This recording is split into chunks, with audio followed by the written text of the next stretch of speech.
Hello, everyone. I'm Jonathan Rubin, the chair of the Department of Mathematics at the University of Pittsburgh.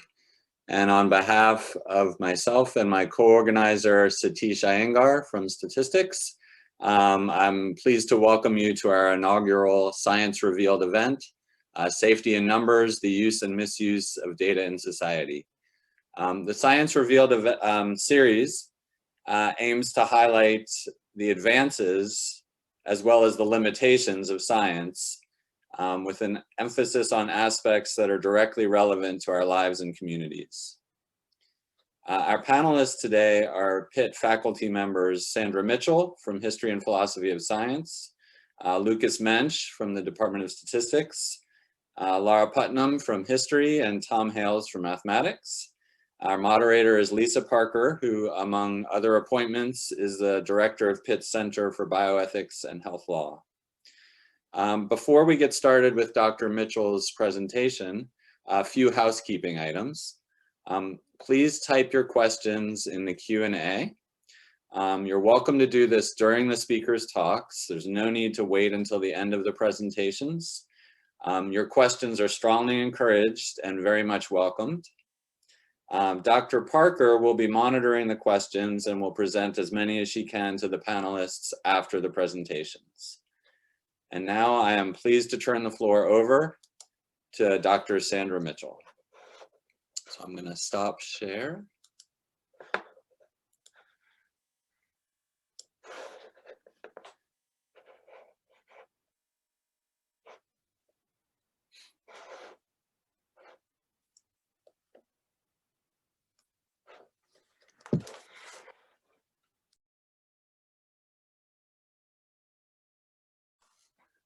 And Sandy, you're muted.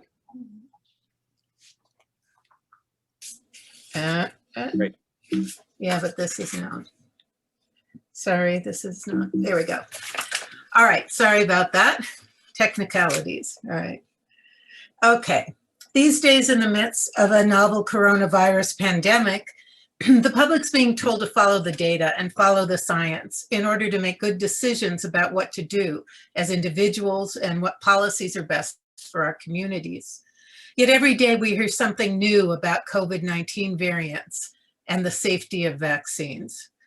In response, some have thrown their hands up and declared that scientists can't know anything if they keep changing their minds. So why follow them at all? I think this is the wrong response, and I will suggest that understanding why and when scientists make the claims they do will put us in a better position to understand how to follow the data. So what does data tell us?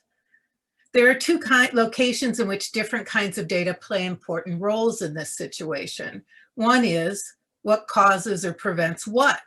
The question scientists ask in designing experiments and statistical studies. The other is, what should we do?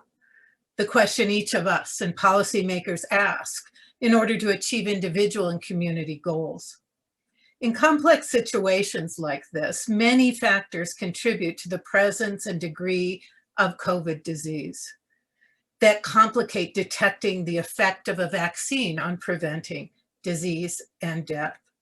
With a new vaccine, we don't know whether or not it will work until experimental data is collected. The more control we have over the conditions for collecting data, the clearer the evidence for determining if the vaccine works. Randomized controlled experiment trials give us the most control. This is how scientists try to isolate the effects of just the vaccine by creating two groups that are different only with respect to getting or not getting the vaccine to see if there is a corresponding difference in getting or not getting COVID-19. Randomly selecting which individuals are in the two comparison groups helps to cancel out the influence of all those other factors that might complicate seeing what the vaccine is doing.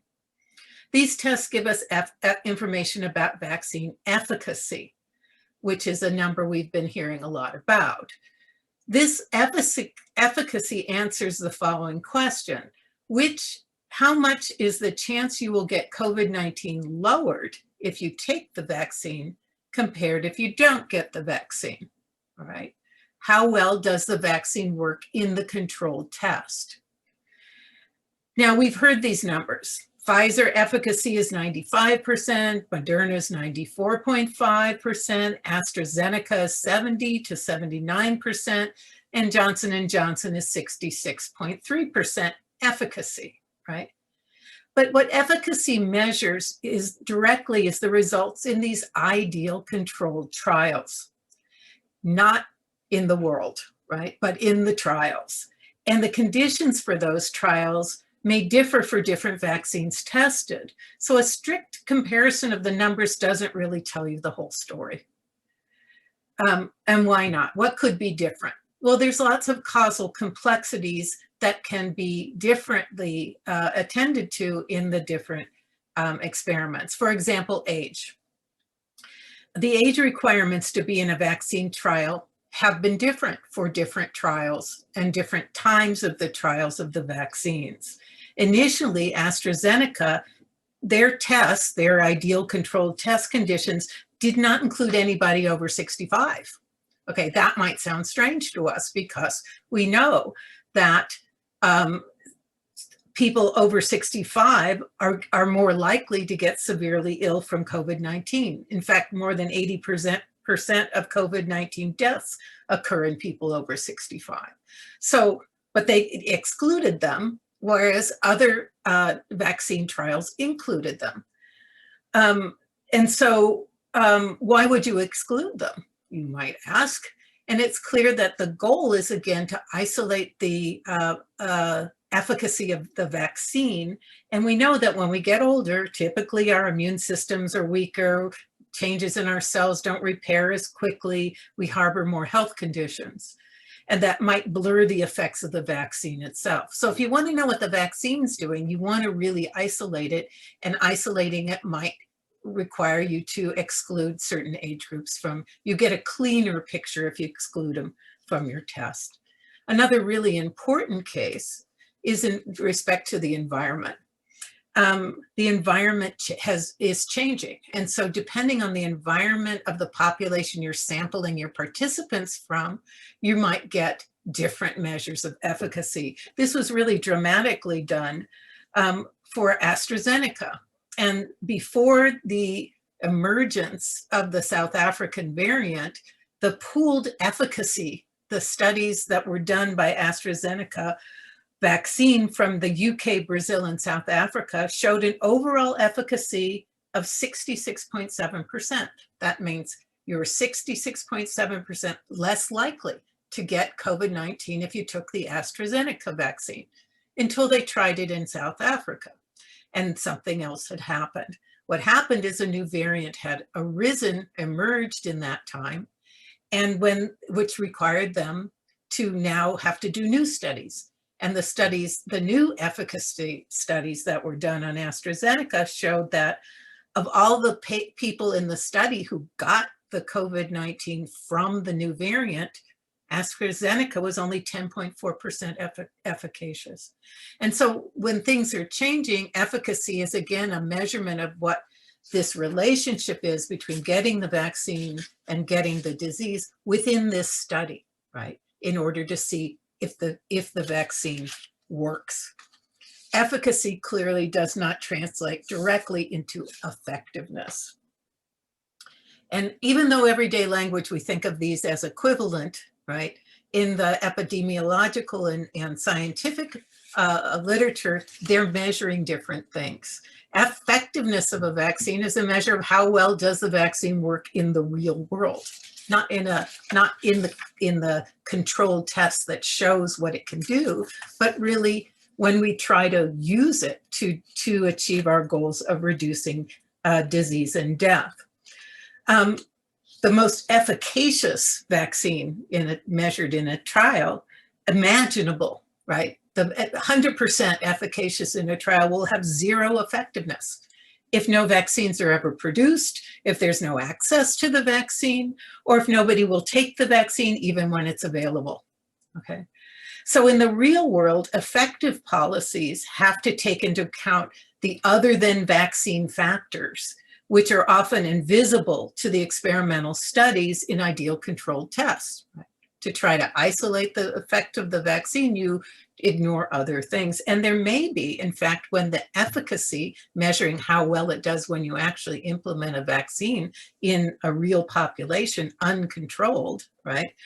The difference in the numbers between efficacy and effectiveness can help point out factors that can't be tested in a lab, like how expensive it is to get the vaccine, right? Or how easy it is to get to the place where there is delivering a vaccine, right? Or what other health conditions that were randomized or excluded are playing a role now that we didn't look at in the original trials. So how do we follow both of these kinds of data, the data about efficacy and effectiveness? And I want to suggest there is a possible way to do that. And this is through something called adaptive management or learning by doing, which was actually originated in the 1970s to understand ecosystems in their response to disturbances to restore normal function, given the complex intersection of ecological, social, and economic factors, right? How do we do? There's so much uncertainty. There's so many unknowns. How do we decide what to do? And this is a way of proceeding that is about updating in the face of new, not waiting until you have all the information you could possibly have, because by that time, too many people will have died, but by working on the best information you have at the time and updating it. The scientific model, the vaccine, you use experimental data to decide which is the best of those. You then can use that to introduce a policy strategy, vaccinate those over 65 and who are in the healthcare system, and then vaccinate those who are younger, et cetera. You implement that policy and see whether it's working. If it's not working, you monitor it. If it's not working, you have to fine-tune it. How do you know if it's not working? You get the data of effectiveness through the implementation data. And then you evaluate that. And sometimes, again, through this cycle, by evaluating the effectiveness, you find there's new things that your scientific model has to accommodate. And so this way of proceeding is, in fact, a way in which you can take into account both kinds of data, but what it does include is the following. This complex web of biological causes and preventions of global, local, social, global and local differences in health, age, wealth, trust, all of these things produce a host of uncertainties, but we cannot wait to act until we've studied what all of these factors could do. Instead, with evolving knowledge and evolving viruses and evolving social sentiments, we need to learn by doing, by trying to implement the best science we have right now, but keep monitoring, updating, and revising. Try to implement the best policy we have right now, but be ready to adapt to what we learn as we do it. Should we trust scientists or policymakers because they changed? Should we not trust policy makers and scientists because they changed their minds? No, that's exactly why we should trust them. Thank you. I will now turn it over to Professor Lucas Mentch.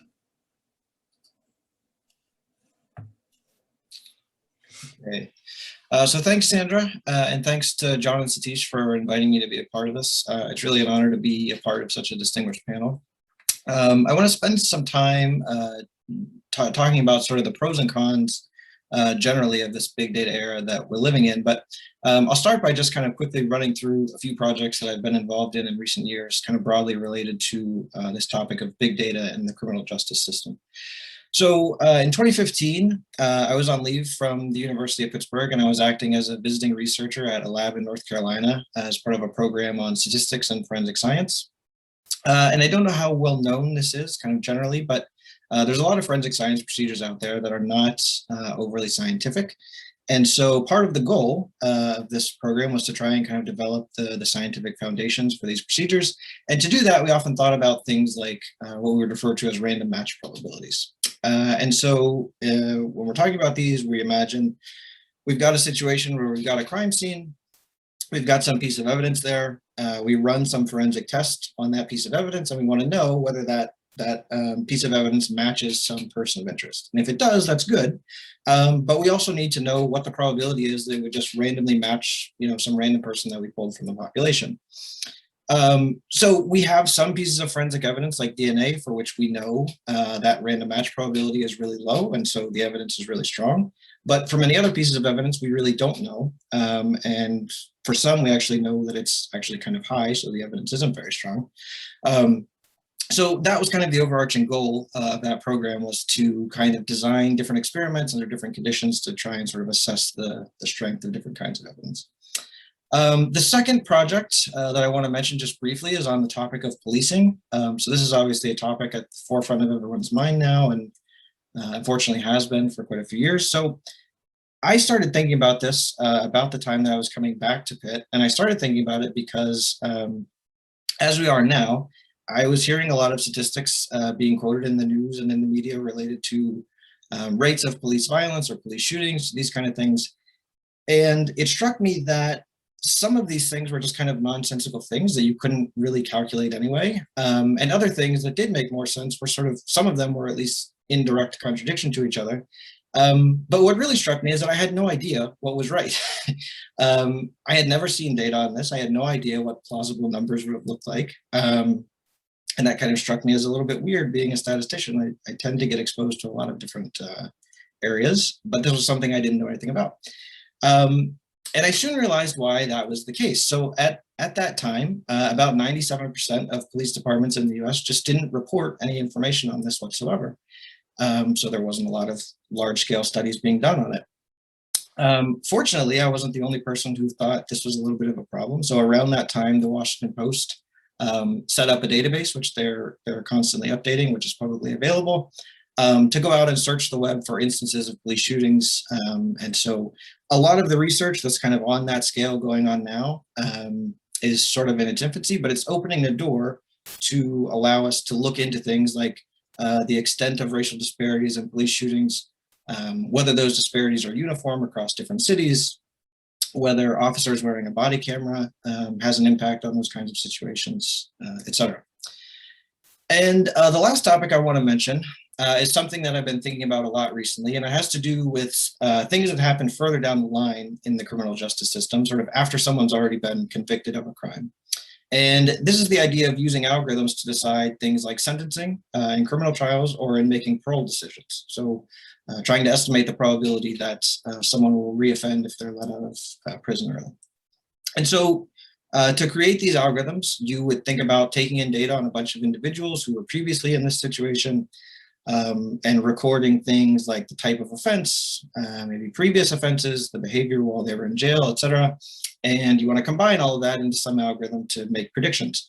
And I'll just quickly here give a shout out to the Pitt Law School for hosting a lot of interesting seminars on this topic recently, and for allowing me to attend those and ask annoying questions. So if that's something that's of interest to people, you can check that out.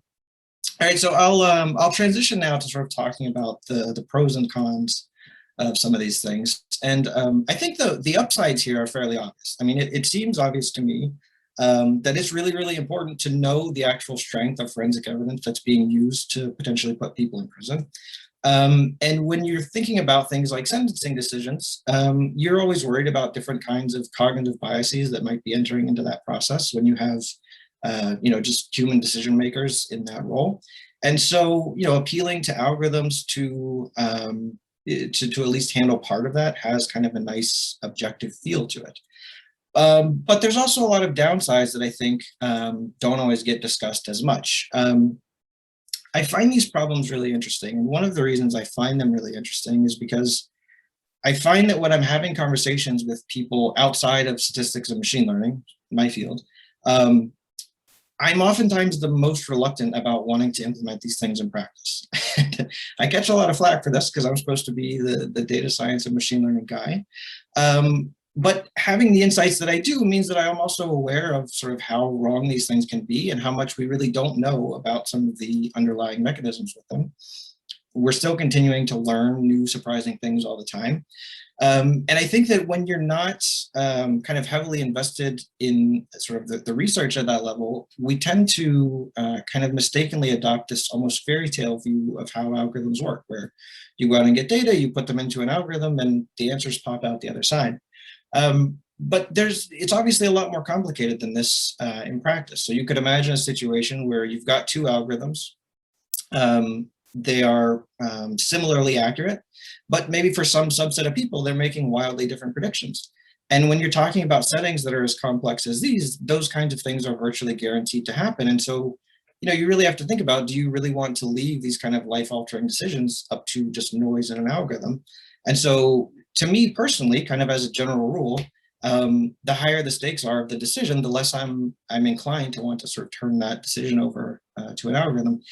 And I think there's other moral and legal concerns here beyond just those. So when you say something like, I'm going to use an algorithm to make a decision, it sounds nice and fancy and objective. But in most cases, all that really means is that the algorithm is simply going to find people who are the most similar to you across a variety of metrics. And it's going to predict that you'll behave in a similar way to the ways in which those people behave. So this feels like kind of a slippery constitutional issue. We should have the right to be tried as individuals.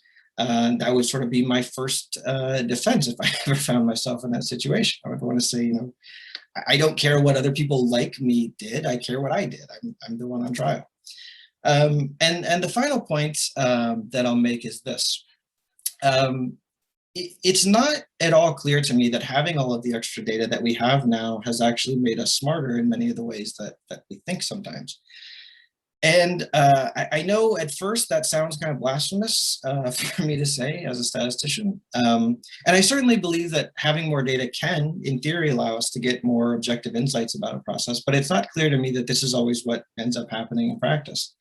And in particular, the fact that we have so much data available to us now means that if you come up with virtually any theory or narrative or hypothesis that you want to find evidence for, there's almost certainly some data out there that will support it in one way or another. There's probably some statistic you can calculate that will make you feel like you're right. So this sort of creates, again, I'll use this word slippery, sort of a slippery environment in which to think about science, because you worry that when you see any kind of report that reaches some conclusion, you have to wonder, well, did we reach that through some objective process? Or did we just sort of want to find evidence for that hypothesis? And so we went looking for data until we found data that looked like it would help. And I think this is a really important point to stress, because I think that in my view, especially recently, a lot of the ways in which science is reported in the media comes almost exclusively through that second kind of process. And I think that that's responsible for a lot of the political division that we see in society today.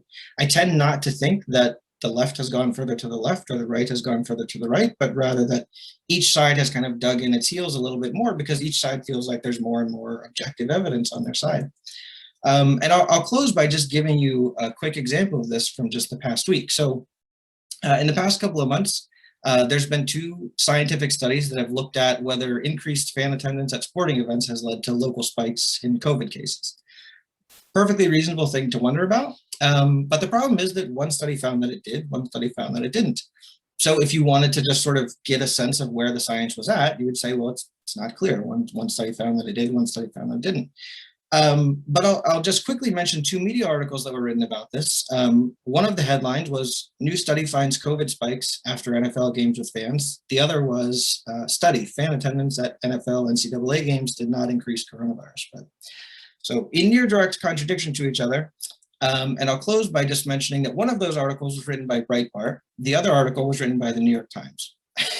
You can probably guess which outlet wrote which article. And I don't know what the overlap is in readership between Breitbart and the New York Times, but I'll guess that it isn't huge. And therein lies part of the problem, that anyone who read only one of those articles, I think would walk away feeling confident that they knew the answer, that the science was on their side. And sorry, I guess I'll stop there. And let me just, yeah. Thank you, Lucas. And I just want to remind audience members, please feel free to type questions in the Q&A. Just click that button on the bottom of your screen at any time. and then they'll be answered after the presentations. And so for our next presentation, I'm pleased to welcome Lara Putnam from the Department of History. Great, thank you so much. Let me share my screen. Hold on 1 second. See if this works.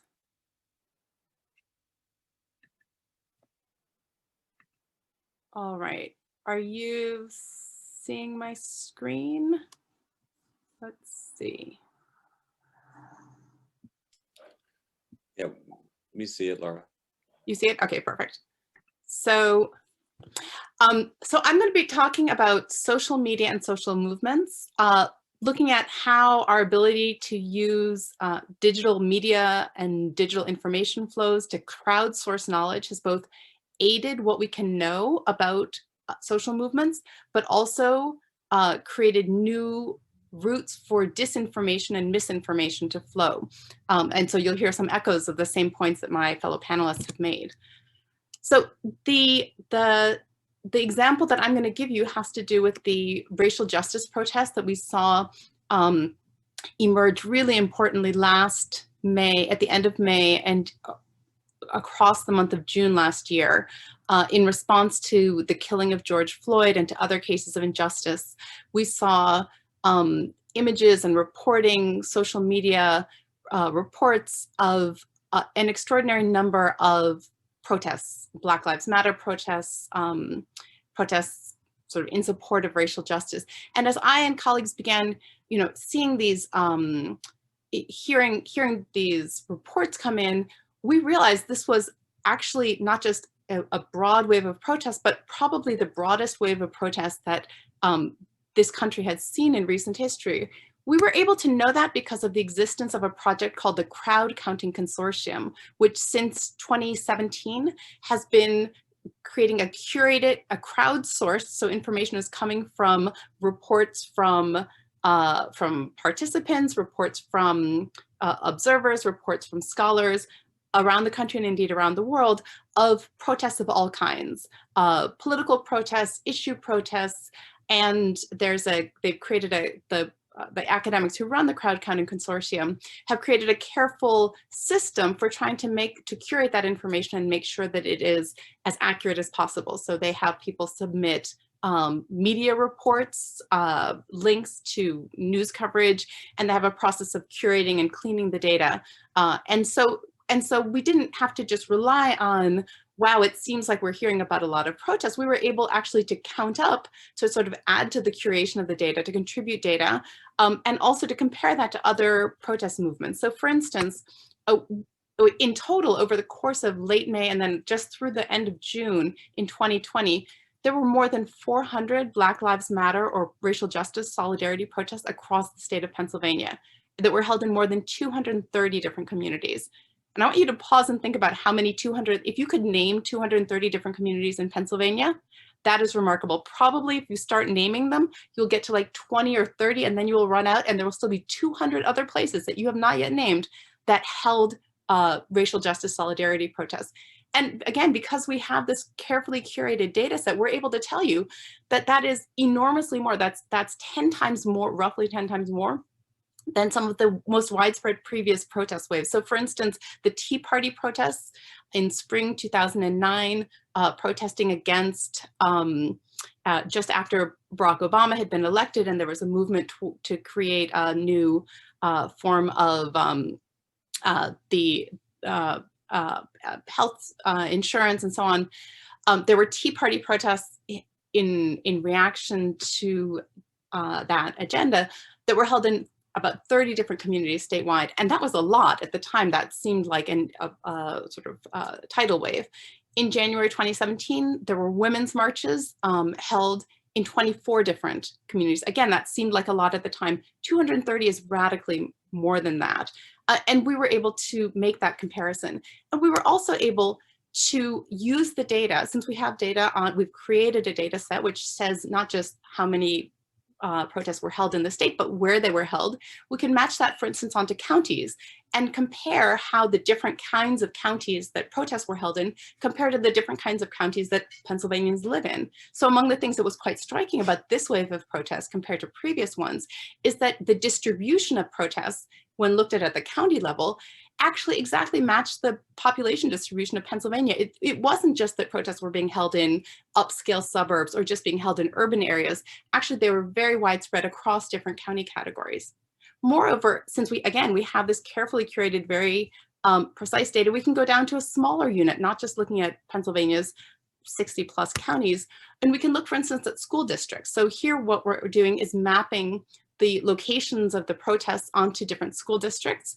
And I've here colored the school districts so that the demographic breakdown of students attending public schools in these districts shows up here. So the school districts that are colored here in pale blue are majority African-American or Hispanic school districts, and the school body there, the student body there is majority African-American or Hispanic. The school districts that are colored in different shades of gold and brown are majority non-Hispanic white school districts. So Pennsylvania is an enormously diverse state. People don't, sometimes people have an image that assumes that the population of color within Pennsylvania is concentrated only in Pittsburgh and Philadelphia. That's not at all the case. Half of the African-American population of the state of Pennsylvania lives outside of Allegheny County or Philadelphia. And what this kind of mapping exercise helped us understand was patterns that we were seeing in the qualitative data, because it's very different. In a school district, it's often the case that school districts that have a majority African-American or Hispanic population are school districts that have suffered from disinvestment, that are in areas that have suffered from sort of suburban white flight with more privileged families moving out of those districts. Sometimes those are areas where there's a history of really conflictive combination of sort of over-policing, aggressive traffic stops by police, but also under-policing so that crimes aren't being solved. And those are areas where relationships between communities and police may be very fraught, and relationships between young people and police in that community may have a history of distrust. And we were seeing that there was a higher risk of those protests becoming conflictive. And for young people to step forward and organize protests in those areas carried real risk that people were confronting and managing to navigate. And of course, there were different kinds of risks that young people who maybe in a very conservative rural white school district decided to step forward and organize a protest calling for racial justice.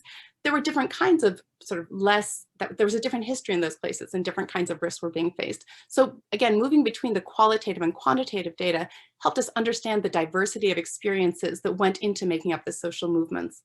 And it also showed us other things. For instance, we were able, there are other questions you can ask with this using social media reporting of social movement events and using this kind of crowdsourced data, which was then geolocated. So we're like figuring out we're mapping out where these protests are taking place.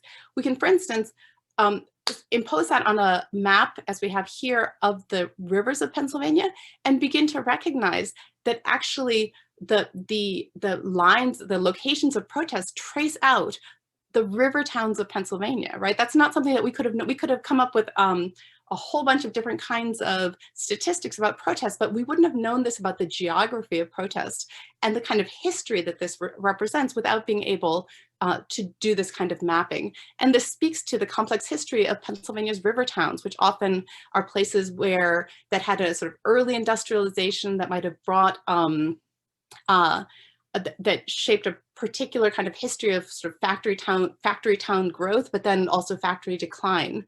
And so again, this is a case where having the data doesn't answer the questions. The sort of quantitative picture doesn't resolve the questions. It helps us ask better questions about the history, about the local, the patterns of local development and social life that bring people together in different ways.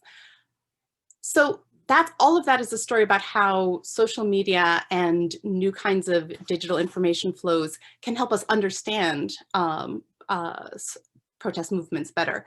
But there's a different kind of relationship that we also are very aware of, we became especially aware of, which is the ways in which social media and the digital information flows also supported digital disinformation flows that that turned out to then drive the risk of violence. So we also located literally dozens of different towns within Pennsylvania where protests were either preceded by false rumors that Antifa was going to be renting buses to bring people in from a nearby city who had violent plans for this town. That was, in fact, again, we could follow in the local reporting, that never turned out to have any kind of basis that could be found.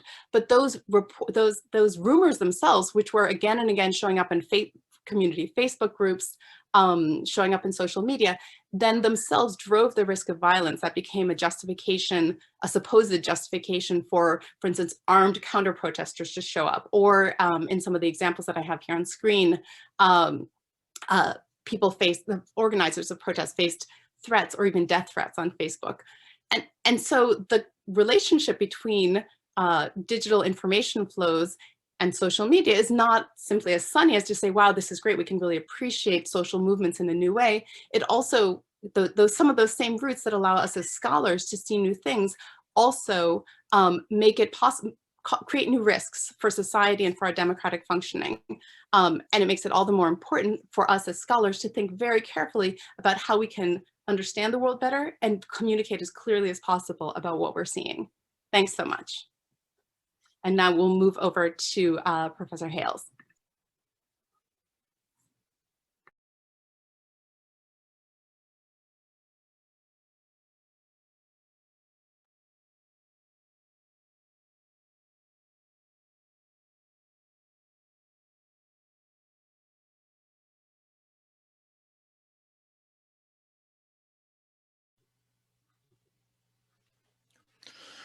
Hello.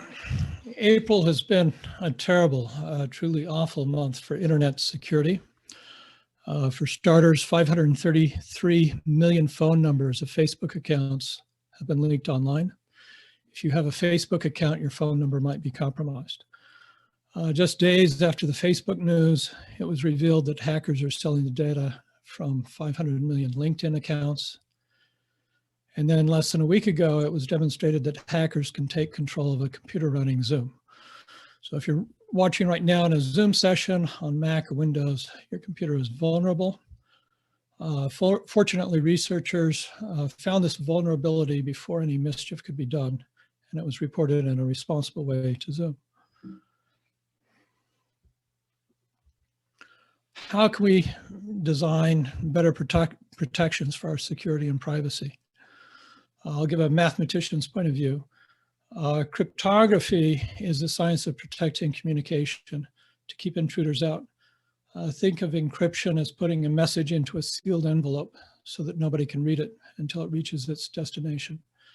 It's based on math, computer science, and engineering. So I promise not to spend more than a minute on mathematics, but let's play a little game. If I give you the number 6, find the two numbers that you multiply together to get 6. So we'll say 6 is equal to 2 times 3. Or think of the two numbers to multiply together to get 10. And we'll say 10 is equal to 2 times 5. Or 15 is 3 times 5. Or 2,430,101 is 1,223 times 1,987. So as the numbers get bigger, these multiplication problems get harder to solve. Let's take this one. This number has 270 digits. What are the two numbers that you multiplied together to get this big number? Well, actually, nobody in the world knows except for the person who made up the problem. And if you can solve this problem, there's a $75,000 prize. Why does this matter? Well, it's very easy to make up basic math problems like this. And cryptographers have found that using problems like this, they can seal digital envelopes so you can keep your secrets safe. So we might use the number 6 to seal an envelope, and only the person who knows the two numbers 2 and 3 can unseal the envelope. And when the numbers become really big, nobody except the person who made up the problem can find the numbers that unseal the envelope, and this effectively makes communication safe. The important thing about this is that since it's easy to set up these problems, we can effectively have private communication in such a way that no government on earth has the computing resources to decode or decrypt our private messages.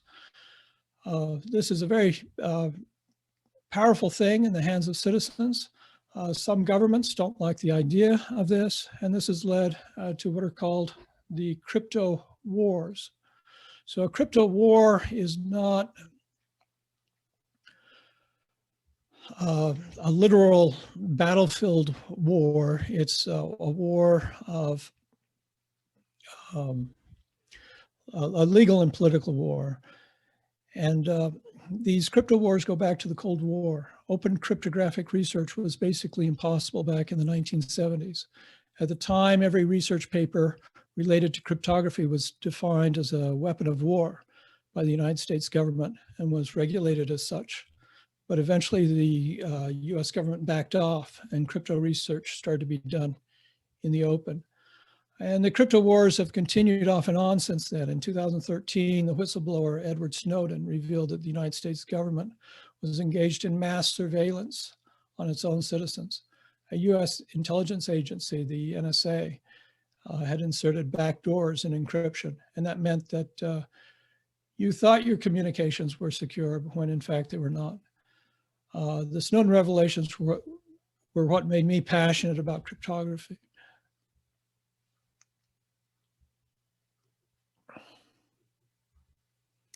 To bring the discussion up to date, let me say a few words about a recent example. I'll use the example of the instant messaging service Telegram. So here's Snowden and here's Telegram. If you're not a user of Telegram, that's fine. It's an app that allows you to send private messages that can be encrypted. It's very popular. It has more than 500 million active monthly users. As a mathematician, I'm interested in Telegram because of the founders. One of the two founders, Nikolai Durov, is a mathematician. He designed the crypto. I've met him. He's a brilliant guy. He won 3 gold medals in high school on the International Math Olympiad. He has 2 PhDs. At one point, Telegram boasted that half its employees were math PhDs. Can we trust the crypto in Telegram? Designing good crypto is about as hard as designing a helicopter that flies. Unless you're an expert, it probably won't fly. Security researchers have said that Telegram's crypto is quite weird, but a report in December said that there are no logical flaws. This is a study that was done by what is called automated reasoning. So it was a completely automated process to check the algorithms. So getting back to crypto wars, Telegram has had 3 major crypto battles. First, it had a battle with the Kremlin. The founders are from St. Petersburg, and Kremlin went after the Telegram because of its strong crypto. By strong crypto, I mean any cryptography that's so strong that no government can break it. Last year, the Washington Post wrote a fascinating account of this battle with the headline, "How the Founder of the Telegram Messaging App Stood Up to the Kremlin and Won." So another battle that Telegram has faced is with the United States Securities and Exchange Commission, the SEC. They went after Telegram because of its blockchain. So I don't want to get into cryptocurrencies, but blockchains are the key technology behind cryptocurrencies. And the SEC has started to take action against some cryptocurrencies that failed to register with the SEC. And in this battle, Telegram lost. Eventually they gave up and withdrew their blockchain. A third battle that Telegram has faced, and this is not a battle with a government, but with private organizations that are against free speech and against private speech. There's some organizations that are not happy about encrypted messages, especially strong encryption. And they want to be able to monitor and surveil and censor anything that does not agree with their viewpoint. And this is the third battle that's still ongoing that Telegram is fighting. In conclusion, why should we even care about privacy? In Orwell's 1984, the main character, Winston, learned to love Big Brother. This was done through torture, but he learned to love Big Brother. So why can't we? So we care about medical privacy because of the stigma in society attached to certain medical conditions. We care about financial privacy to avoid being doxxed, to avoid having our bank account drained by an identity thief. We care about sexual privacy to keep the government out of our bedroom. We care about privacy on social media so that we can joke and laugh and play without worrying that a potential future employer will judge us for what we say as a joke. And the mathematics of privacy and encryption helps a bit to make this all possible. Thank you.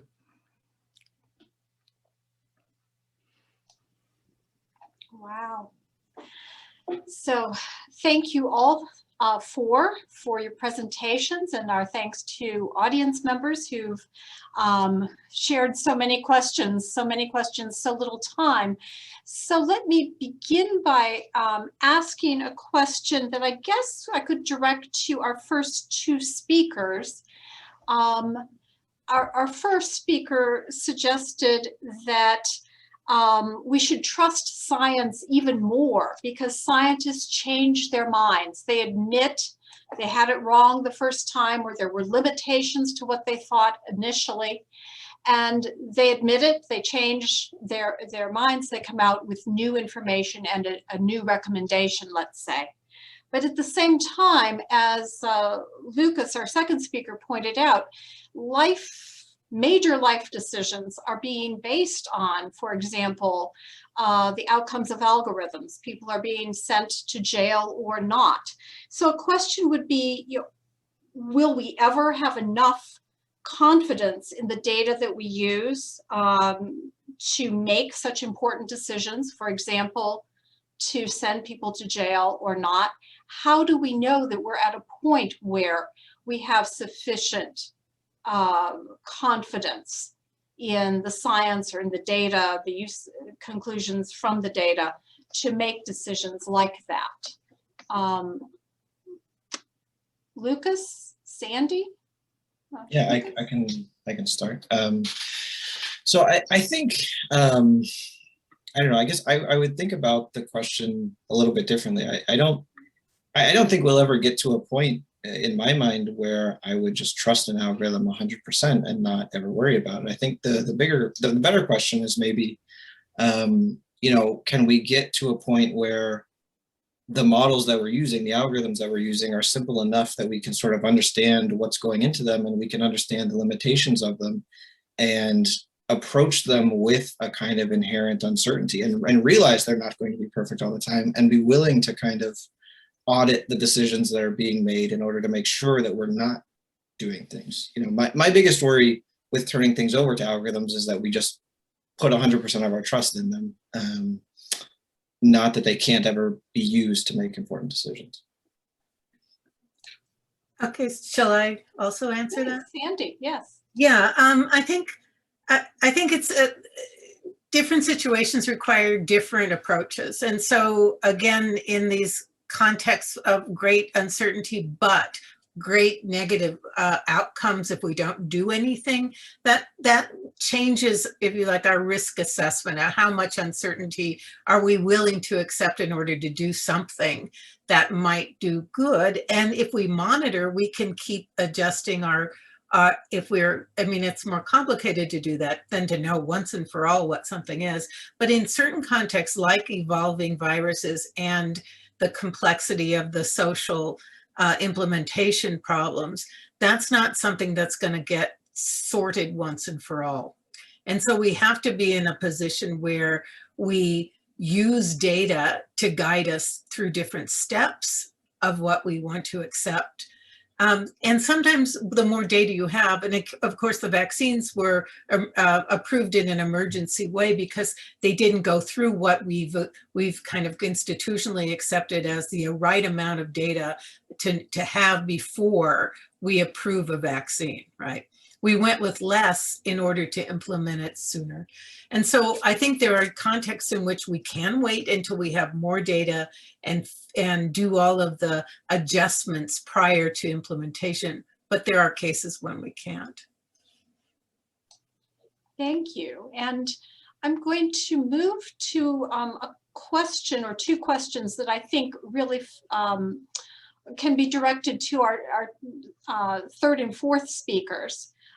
Because it has to do with the up and the downsides of the technology very directly. So Lara talked about how social media, the same technologies can be used to, as she pointed out in the beginning, for good and for improved understanding of social movements, but also can be used to, in fact, incite violence and the digital disinformation. And similarly, our final speaker, Tom, was talking about really the question of should governments have access to, or should, putatively sort of good, for good reasons, should there be access to people's information that's encrypted for the sake of their privacy? How do we determine the uses for good and for ill in, I guess, both of those cases? And what role does science itself play in those determinations? Are they all value judgments for which science and scientists don't have a particular special role?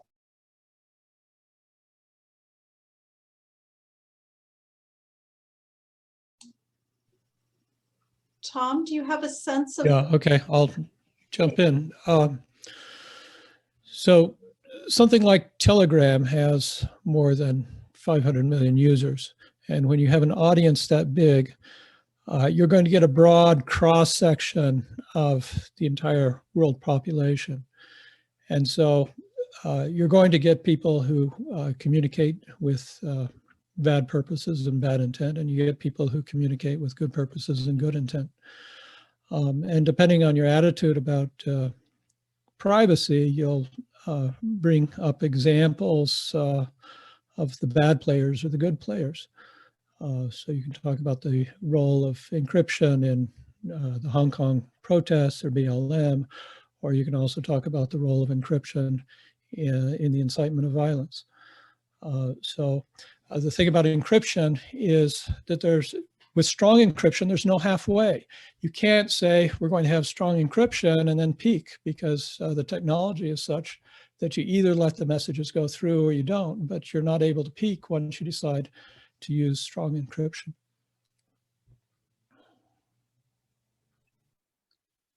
So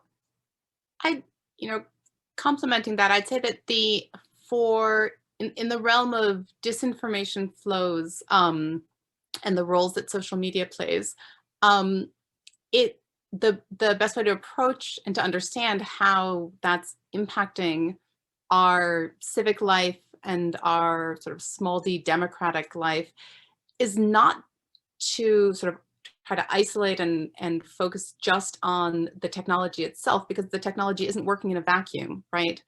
Social media is advancing and changing as part of a complex socio-technical system. It's part of the ways that Facebook is shaping information flows aren't just about the internal algorithms of Facebook. It's also about, it's happening in a much broader context in which you have the decline of local news media, you have consolidation within the media industry, you have some really clear economic trends impacting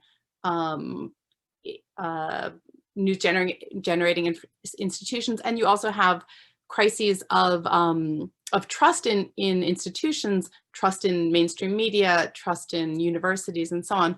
Those aren't all separate things. Those are all interacting, right? It's what sometimes is called a wicked problem, because it's not there's just not just one thread. There are a lot of threads balled up together and impacting each other. That's why having teams of interdisciplinary researchers, including, for instance, ethicists and including practitioners in the dialogue, is always going to be really critical, because there is no simple answer to, who are the good guys, who are the bad guys, can we simply paint this in black and white? That's not how this works. It's a matter of finding a structure for dialogue that's going to help us move forward. Relatedly, and maybe going back to Sandy and to Lucas, maybe could you suggest some characteristics to look for in identifying more reliable news articles, reporting of data and studies, or more reliable studies themselves? So Lucas mentioned the competing accounts of whether sporting events do or do not spread COVID, and we certainly have a lot of competing accounts of whether or not, for example, vaccines are good to take. How should people evaluate those news reports or the studies themselves? Lucas, would you want to begin? Sure. Yeah, I don't think it's easy, especially for people sort of outside of science, because there's a lot of information out there right now.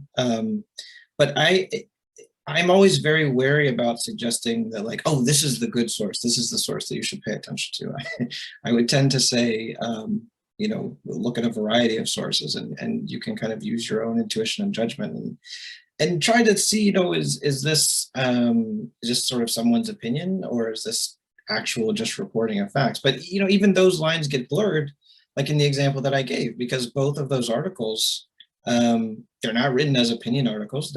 I'm sure both of the journalists who wrote those articles would tell you, I'm just reporting the facts from science, which is true.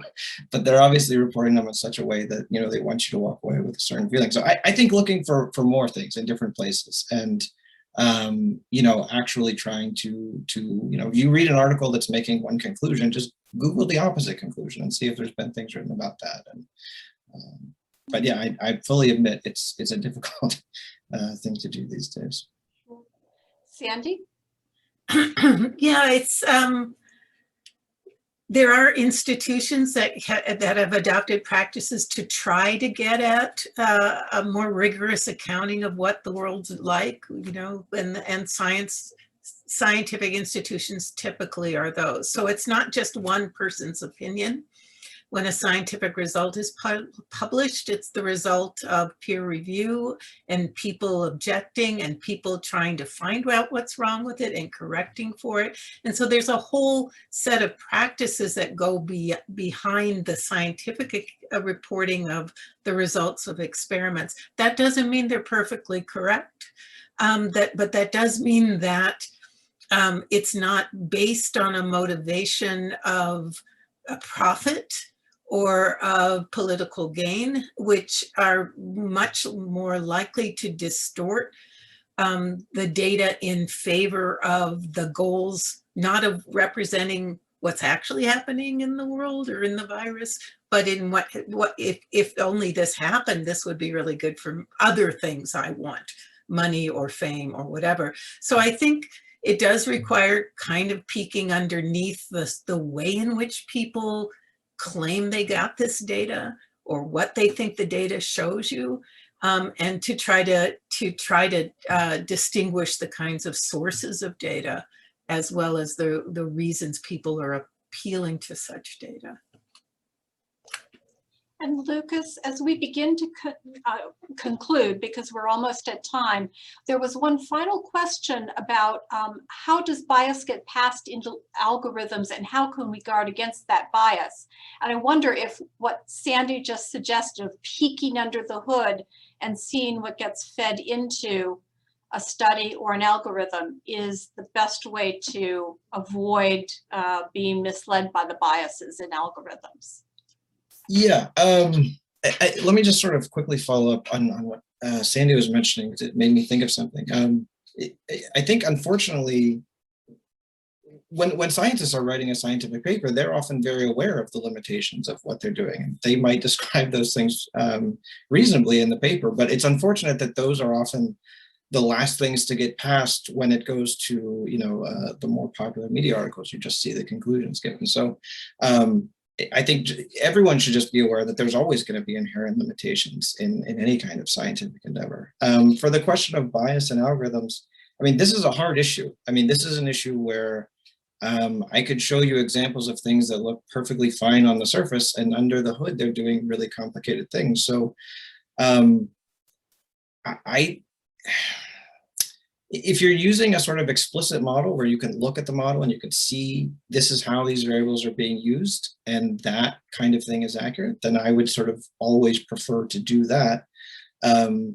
Because we're still, you know, even that process of opening the hood and looking at what's going on is not a trivial thing to do with a lot of these algorithms. So leave it there.